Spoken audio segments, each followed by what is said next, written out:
নমস্কাৰ। আজি আমাৰ চাপৰ বাসীৰ কাৰণে গৌৰৱৰ বিষয় এই যে আমাৰ চাপৰ টাইকোৱাণ্ডো একাডেমীৰ প্ৰশিক্ষক তথা নেশ্যনেল ৰেফাৰী আমাৰ নিপুণ সিংহৰ যি কেন্দ্ৰ পৰিচালনা কৰি আছে চাপৰ টাইকোৱাণ্ডো একাডেমী, তাৰ পৰা অসম টাইকোৱাণ্ডো চেম্পিয়নশ্বিপত অংশগ্ৰহণ কৰি চাপৰ একাডেমীৰ পৰা 9গৰাকী খেলুৱৈয়ে পদক পাবলৈ সক্ষম হৈছে। এইটো আমাৰ চাপৰৰ কাৰণে খুব ভাল। আৰু এই নিপুণ সিংহৰ প্ৰচেষ্টা তথা আমাৰ এই খেলুৱৈসকলৰ অভিভাৱকসকলৰ যি প্ৰচেষ্টা, তেওঁলোকে আমাৰ আজি সুনাম কঢ়িয়াবলৈ সক্ষম হৈছে। লগতে আমাৰ এই কেন্দ্ৰৰ এই প্ৰশিক্ষকৰ প্ৰচেষ্টাতে যোৱা নেশ্যনেল, ইণ্টাৰনেশ্যনেল তথা ষ্টেট আমাৰ 3বাৰ যি ষ্টেট চেম্পিয়নশ্বিপ হৈ গ'ল, তাতেও আমাৰ 9টা 10টাকৈ পদক লাভ কৰিবলৈ সক্ষম হৈছে।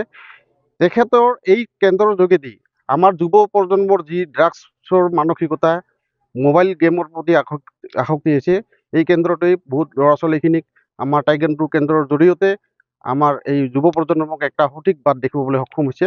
লগতে খেলৰ যি ৰুচি বঢ়াবলৈ সক্ষম হৈছে। তেখেতক আমি ধন্যবাদ জনাইছোঁ। নমস্কাৰ। আমি ধুবুৰী ডিষ্ট্ৰিক্টৰ পৰা চাপৰ টাইকোৱাণ্ডো এছ'চিয়েশ্যনৰ পৰা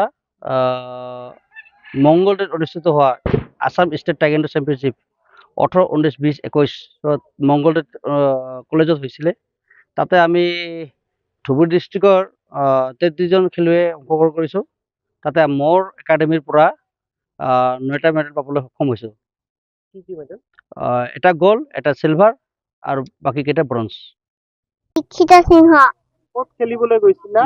মংগলদৈ। কি মেডেল পাইছা? Gold medal. কেটাগৰী কিমান কেটাগৰীত? Sub junior.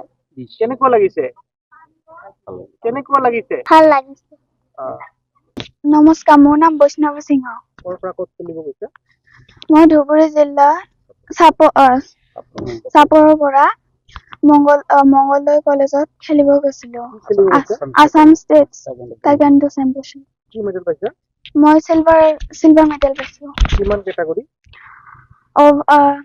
Sub junior overweight. কেনেকুৱা অনুভৱ কৰিছা? কেনেকুৱা লাগিছে? ভাল লাগিছে। বাকীবিলাকক কি ক'বা? সকলোৱে ভাল খেলিছে। নমস্কাৰ।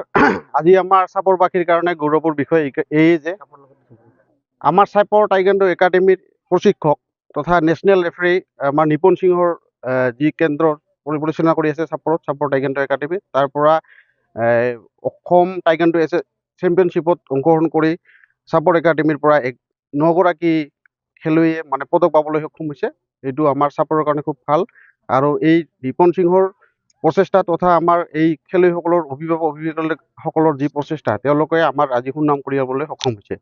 লগতে আমাৰ এই কেন্দ্ৰৰ এই প্ৰশিক্ষকৰ প্ৰচেষ্টাতে যোৱা নেশ্যনেল, ইণ্টাৰনেশ্যনেল তথা ষ্টেট আমাৰ 3বাৰ যি ষ্টেট চেম্পিয়নশ্বিপ হৈ গ'ল, তাতেও আমাৰ 9টা 10টাকৈ পদক লাভ কৰিবলৈ সক্ষম হৈছে। তেখেতৰ এই কেন্দ্ৰৰ যোগেদি আমাৰ যুৱ প্ৰজন্মৰ যি ড্ৰাগছৰ মানসিকতা, মোবাইল গেমৰ প্ৰতি আসক্তি হৈছে, এই কেন্দ্ৰটোৱে বহুত ল'ৰা ছোৱালীখিনিক আমাৰ টাইকোৱাণ্ডো কেন্দ্ৰৰ জৰিয়তে আমাৰ এই যুৱ প্ৰজন্মক একটা সঠিক বাট দেখুৱাবলৈ সক্ষম হৈছে। লগতে খেলৰ যি ৰুচি বঢ়াবলৈ সক্ষম হৈছে। তেখেতক আমি ধন্যবাদ জনাইছোঁ। নমস্কাৰ। আমি ধুবুৰী ডিষ্ট্ৰিক্টৰ পৰা চাপৰ টাইকোৱাণ্ডো এছ'চিয়েশ্যনৰ পৰা মংগলদৈত অনুষ্ঠিত হোৱা আছাম ষ্টেট টাইকোৱাণ্ডো চেম্পিয়নশ্বিপ 18, 19, 20, 21 মংগলদৈত কলেজত হৈছিলে। তাতে আমি ধুবুৰী ডিষ্ট্ৰিক্টৰ 33জন খেলুৱৈয়ে অংশগ্ৰহণ কৰিছোঁ। তাতে মোৰ একাডেমীৰ পৰা 9টা মেডেল পাবলৈ সক্ষম হৈছোঁ। কি মেডেল? এটা গ'ল্ড, এটা চিলভাৰ আৰু বাকীকেইটা ব্ৰঞ্জ। দীক্ষিতা সিংহ। ক'ত খেলিবলৈ গৈছিলা? মংগলদৈ। কি মেডেল পাইছা? Gold medal. কেটাগৰী কিমান কেটাগৰীত? Sub junior. কেনেকুৱা লাগিছে?